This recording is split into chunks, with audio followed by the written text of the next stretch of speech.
প্রথমে আমি সয়াবিন ভেজে নিলাম সুন্দরভাবে, তারপরে তেল দিলাম কড়াই।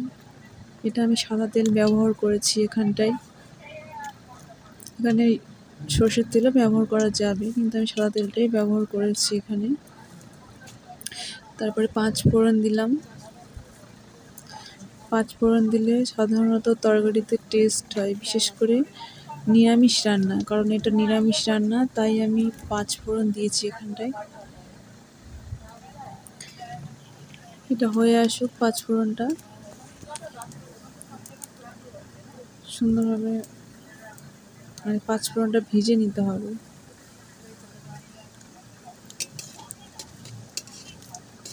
প্রায় হয়েই এসেছে।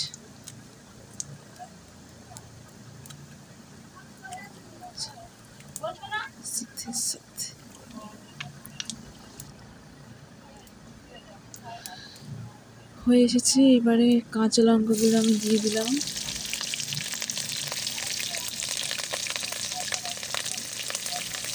আর তেজপাতা দিয়ে দিলাম। সাধারণত নিরামিষ রান্নায় যেগুলো লাগে,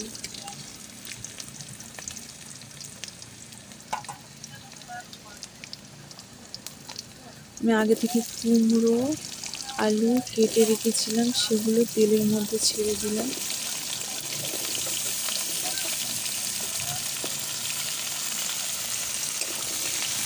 ব্যাস, দেওয়া হয়ে গেছে।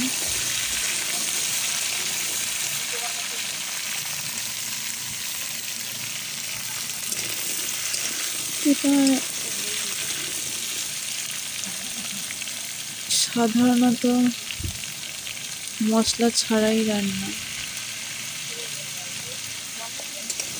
এটা মশলা ছাড়া রান্না, সাধারণত রান্না, একদম নিরামিষ তরকারি। সয়াবিন, আলু, কুমড়ো, পরিমাণ মতো নুন, হলুদ এগুলোও দিয়ে দিলাম। একদম সিম্পল রান্না, সাধারণ রান্না, কোনো মশলা ছাড়াই রান্না। শুধু লঙ্কা আর জিরে ফোড়ন দিয়ে কিছু সময় এটা কষতে লাগবে।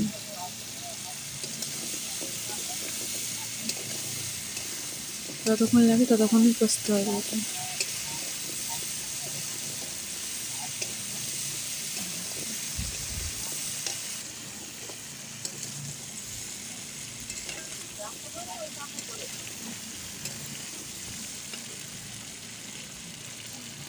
সয়াবিনগুলো আমি দিয়ে দিলাম কষার সঙ্গে, মানে জল দেওয়ার আগেই আমি সয়াবিনগুলো দিয়ে দিয়েছি, যাতে খেতে আরও টেস্ট হয়। প্রায় কষা আমার হয়ে এসেছে, আমি জল দিয়ে দিলাম। যতটা পরিমাণ জল লাগবে ততটা জল দিয়েই দিলাম।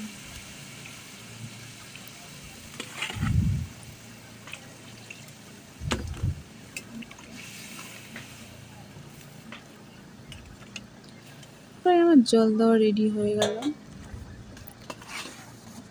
এবার তরকারিটা কিছু সময় হতে দিতে হবে, যতটা সময় লাগে। ব্যাস, এবারে ঢাকা দিয়ে তরকারিটা কিছুক্ষণ হবে। কুমড়ো, আলু, সয়াবিন।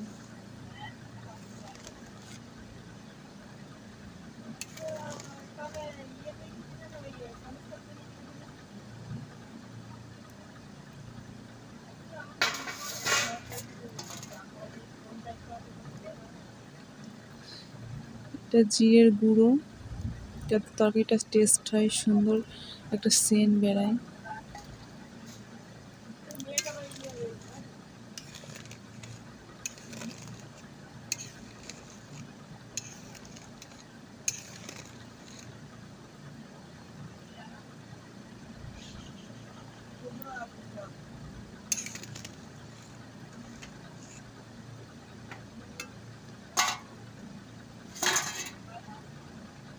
ব্যাস, আমার তরকারি পুরো রেডি।